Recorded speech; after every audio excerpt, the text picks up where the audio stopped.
The agency was recently critiqued by the Supreme Court of Canada as to its response to the eligibility of complaints.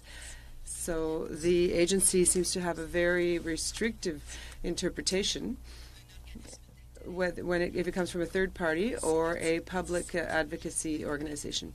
If this bill is adopted, the passengers' rights advocates will no longer be able to file complaints, since it would be only the person whose rights have been violated who may file a complaint.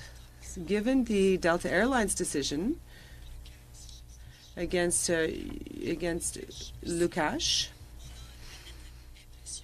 we get the distinct impression that the agency did not wish to deal with these complaints. So my first question is whether such an amendment was wished for by the CTA?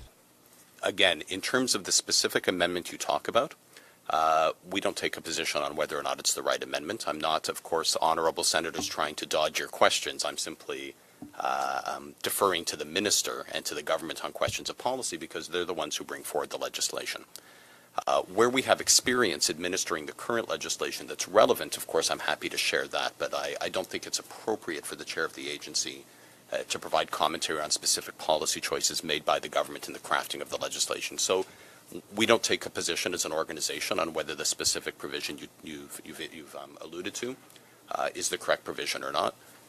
We will apply our discretion consistent with whatever the wording of the legislation is when it's ultimately passed.